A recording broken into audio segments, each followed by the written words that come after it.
Hello everybody and welcome back to the Fortress of Solitude. Today we're going to be checking out Doom Issue 1 by Sanford Greene, Jonathan Hickman and Michelle Rosenberg. Jonathan Hickman is joined by Bitterroot writer and artist Sanford Greene to chronicle what could be considered the final Doctor Doom story as we head into the future where Doom's mangled, scarred body is discovered by Valeria Richards and Herbie, who nurse Victor back to health. Doom can't remember what happened, so Valeria regales him and us with a story about how Doom fought Galactus, piloting a Doom Titan against the World Eater, and according to Valeria, he should have won, but his foolishness got in the way. Really like just how quick Greene and Hickman get into the meat of the story here, and while it may look like a big battle between two of Fantastic Four's biggest villains, it's actually a look at Doom's own failures and how despite being a real smart guy, he's not immune to the human condition and human error. We learn that Doom thought that Galactus would act exactly as he always has, and when the being changed up his tactics, Doom was in no way ready to stop him.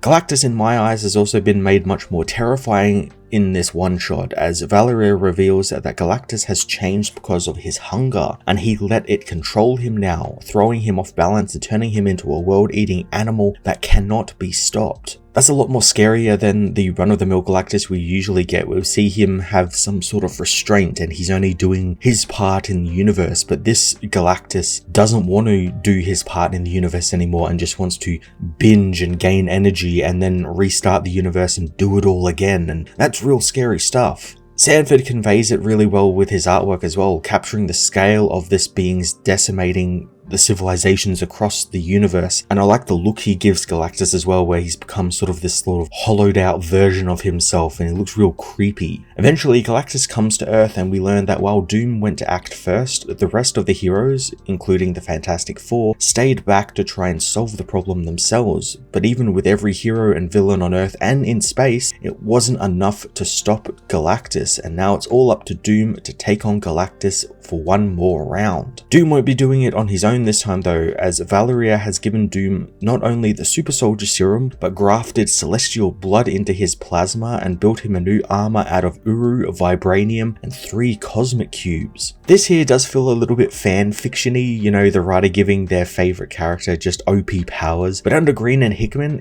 I can't help but get just a little bit excited for it. Doom is getting this huge upgrade and he's gonna fist fight Galactus. That's so cool. After being armored up and souped up on super drugs, Doom has but one question. Why is Galactus doing all of this and what is his end goal? Valeria has kind of a half answer and they kind of figure out what exactly he wants when they witness Galactus kill all of the Celestials, wiping out the entire Pantheon in order to get a machine that will help Galactus destroy this universe so he can then replace it with another, continuing the cycle and thus giving him sort of infinite amounts of food to eat. The final fight soon begins, but Doom is forced to fight Galactus's new heralds, the Molecule Men. This wouldn't be a Hickman book without bringing something back like this, and the Molecule Men were a huge part of his Secret Wars event and tied to Doom pretty heavily in that book. So I like that they come back for one more fight against Doom. The fight with the Molecule Men heavily relies on Greene's amazing artwork with some help from Michelle Rosenberg and her wonderful colors, which depicts the fight as kind of something out of like an anime or manga, with huge exaggerated energy blasts, characters being smashed halfway across a planet, and even the paneling looks like something you'd see in a manga. It's all very dynamic and not the usual traditional paneling of a comic. The entire book is a visual feast, but between this battle as well as 2 earlier double-page spreads with all the Marvel characters both on Earth and in space, they were definitely the highlight of the book for me. They looked absolutely fantastic. As Doom kills the Molecule Men with a mixture of magic and science, Valeria has snuck into the machine to try and stop it, learning that it's too late and the only way she can do it is by blowing it and herself up. Ever her father's daughter, of course,